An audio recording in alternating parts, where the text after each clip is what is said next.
पिछले वीडियो में हमने देखा कि अहमद कुछ तालीम की खोज के लिए कितना उत्साहित है और वह पुस्तकालय जाता है और उसका समर्थन करने के लिए उसकी मुलाकात फातिमा नाम की एक महिला से होती है जो उसकी यात्रा में उसके साथ होती है। अहमद की माँ ये चाहती है कि अहमद कुछ सीख जाए। अब अगला एपिसोड शुरू करने से पहले जिन लोगों ने अभी तक चैनल को सब्सक्राइब नहीं किया है, सब्सक्राइब जरूर करें और साथ में बेल आइकन दबाना न भूलें, इसलिए कि अगले वीडियो का नोटिफिकेशन आप तक पहुंच जाए। ग्रैंड लाइब्रेरी में अहमद के साहसिक कार्यों ने उसके भीतर ज्ञान के प्रति जुनून जगा दिया था। उनका दौरा एक नियमित अनुष्ठान बन गया था और प्रत्येक पुस्तक पढ़ने के साथ उन्होंने आश्चर्य और अंतर्दृष्टि की एक नई दुनिया को उजागर किया। एक दिन लाइब्रेरी के विशाल संग्रह की खोज करते समय अहमद की नजर एक ऐसी किताब पर पड़ी जिसने उसके दृष्टिकोण को हमेशा के लिए बदल दिया, the great minds of history. जैसे ही उन्होंने इसके पन्ने पलटे, उन्हें विभिन्न युगों और क्षेत्रों के विद्वानों, अन्वेषकों और विचारकों के गहन ज्ञान और अभूतपूर्व विचारों की खोज हुई। पुस्तक ने उन्हें इब्न सिना, अल रजी और इब्न खल्दुन जैसे दिग्गजों के कार्यों से परिचित कराया, जिन्होंने ज्ञान के विभिन्न क्षेत्रों में अग्रणी योगदान दिया था। अहमद सीखने के प्रति उनकी प्रतिबद्धता और दुनिया को समझने के प्रति उनके समर्पण से मंत्रमुग्ध थे। जैसे जैसे उन्होंने इन महान दिमागों के जीवन और उपलब्धियों में गहराई से प्रवेश किया, अहमद को एहसास हुआ कि ज्ञान की कोई सीमा नहीं होती। यह एक खजाना था जिसकी खोज की प्रतीक्षा की जा रही थी, जिसमें प्रत्येक पृष्ठ, प्रत्येक प्रयोग और प्रत्येक विचार आत्मज्ञान की ओर एक कदम का प्रतिनिधित्व करता था। एक दोपहर प्रसिद्ध बहुश्रुत इब्न सीना के बारे में पढ़ते समय अहमद विशेष रूप से मानव आत्मा की प्रकृति पर दार्शनिक के विचारों की ओर आकर्षित हुए। उन्होंने मानव मन की पेचीदगियों और चेतना के रहस्यों के बारे में सोचा। मन को समझने की उनकी खोज ने उन्हें मनोविज्ञान, दर्शन और संज्ञानात्मक विज्ञान का पता लगाने के लिए प्रेरित किया। वह मानव मस्तिष्क, उसके कार्यों और मानव व्यवहार की जटिलताओं के अध्ययन में तल्लीन हो गए।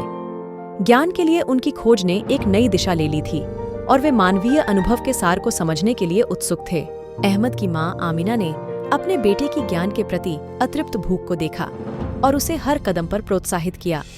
उनका मानना था कि ज्ञान की खोज एक महान प्रयास था और वह अक्सर सीखने और अन्वेषण की अपनी कहानियां साझा करती थीं। उसके समर्थन से अहमद ने उन दार्शनिक सवालों के जवाब ढूंढना शुरू कर दिया जिन्होंने उसकी कल्पना पर कब्जा कर लिया था। उन्होंने मानवीय स्थिति, नैतिकता और खुशी की अवधारणा के बारे में चर्चा की। जितना अधिक उसने सीखा, उतना अधिक उसने प्रश्न किए और ज्ञान की उसकी खोज अमूर्त और गहन के दायरे में विस्तारित हुई। एक दिन पुस्तकालय का दौरा करते समय अहमद की अचानक चिकित्सक करीम नाम के एक दार्शनिक से मुलाकात हो गई। विद्वान ने मानव मन को समझने के लिए अहमद के उत्साह को पहचाना और उन्हें दर्शन शास्त्र की दुनिया में मार्गदर्शन करने की पेशकश की। डॉक्टर करीम के मार्गदर्शन में अहमद ने दार्शनिक सिद्धांतों की खोज की, विचारोत्तेजक चर्चाओं में भाग लिया और मानव अस्तित्व की जटिलताओं के प्रति गहरी समझ विकसित की। जैसे जैसे अहमद की सीखने की यात्रा जारी रही, उन्हें समझ में आया कि ज्ञान की खोज एक सतत अभियान है जिसका कोई अंतिम गंतव्य नहीं है। दुनिया उनकी कक्षा थी और हर अनुभव, हर किताब और हर गुरु जिनसे उनका सामना हुआ, वे आत्मज्ञान की राह पर कदम बढ़ा रहे थे। अहमद के मानव मस्तिष्क के अन्वेषण ने समझ के अनंत क्षितिजों को उजागर किया था।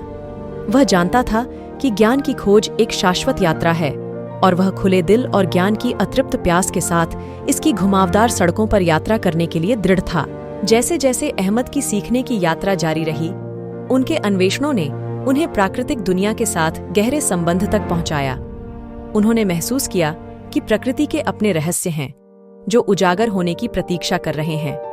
प्रत्येक पेड़, प्रत्येक नदी और प्रत्येक प्राणी के पास बताने के लिए एक कहानी थी और अहमद सुनने के लिए उत्सुक था। उन्होंने बदलते मौसम, पक्षियों की उड़ान और पौधों की वृद्धि को देखते हुए अधिक समय बाहर बिताना शुरू कर दिया। उनके साहसिक कार्य अक्सर उन्हें स्थानीय पार्क में ले जाते थे, जहां उन्हें प्रकृति के चमत्कारों में सांत्वना मिलती थी। एक उजली सुबह जब अहमद पार्क की शांत सुंदरता का आनंद ले रहा था, उसकी नज़र एक पुराने ओक के पेड़ पर पड़ी जो पीढ़ियों से खड़ा था।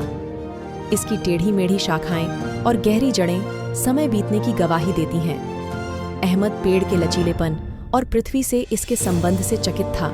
जब वह प्राचीन ओक की छाया के नीचे बैठा, अहमद ने कुरान की शिक्षाओं पर विचार किया, जो प्राकृतिक दुनिया में ईश्वर के संकेतों का जश्न मनाती है। उनकी मां आमिना ने कुरान की आयतें साझा की थीं, जिसमें सृष्टि की सुंदरता और विविधता की प्रशंसा की गई थी, जो उन्हें निर्माता के ज्ञान की याद दिलाती थी। अहमद जानता था कि प्रकृति में गहन ज्ञान है। यह प्रेरणा और चिंतन का स्रोत था। उन्होंने फूल की पंखुड़ियों में समरूपता, मकड़ी के जाल की पेचीदगियों और उड़ते हुए गरुड़ की महिमा का अवलोकन किया। वह सभी जीवित चीजों के अंतर्संबंध और पारिस्थितिक तंत्र के नाजुक संतुलन पर आश्चर्यचकित थे।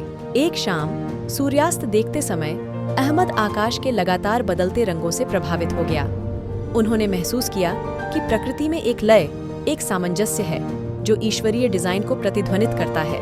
उन्होंने ग्रह के नाजुक संतुलन और भावी पीढ़ियों के लिए इसे संरक्षित करने के महत्व के बारे में सीखते हुए पारिस्थितिकी और पर्यावरण विज्ञान का पता लगाना शुरू किया। अहमद की मां ने प्राकृतिक दुनिया के प्रति उनके बढ़ते जुनून को देखा और उन्हें न केवल किताबों से बल्कि प्रत्यक्ष अनुभवों से भी सीखने के लिए प्रोत्साहित किया।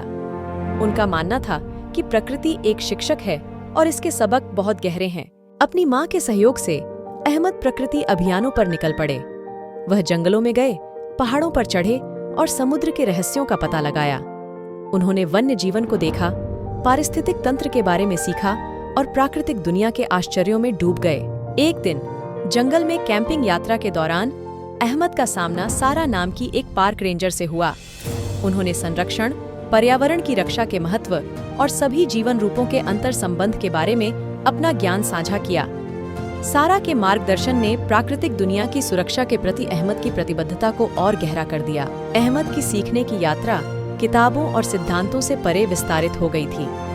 अब यह मिट्टी में जड़ें जमा चुका था, प्रकृति के चक्रों के साथ जुड़ा हुआ था और पृथ्वी के ज्ञान द्वारा निर्देशित था। वह जानता था कि प्रकृति के पास दुनिया और निर्माता की जटिल डिजाइन को समझने की कुंजी है। प्रत्येक नए दिन के साथ प्रकृति की सुंदरता और ज्ञान के प्रति अहमद की सराहना गहरी होती गई। उन्होंने माना कि प्राकृतिक दुनिया प्रेरणा का स्रोत थी और इसके सबक निर्माता की दिव्य योजना का एक प्रमाण थे। जितना अधिक उसने सीखा, उतना ही अधिक वह दुनिया के बड़े और छोटे आश्चर्यों से आश्चर्यचकित हुआ। ये कहानी का अगला एपिसोड अगले हफ्ते आएगा, तो चैनल को अभी तक आपने सब्सक्राइब नहीं किया है तो सब्सक्राइब कर ले और बेल आइकॉन दबाना ना भूले। इससे वीडियो का नोटिफिकेशन आपके मोबाइल पर आ सके। और हमें कमेंट करके बताएं हमारे वीडियो कैसी लगी है। और वीडियो को लाइक करना ना भूलें और अपने दोस्तों के साथ शेयर भी करें।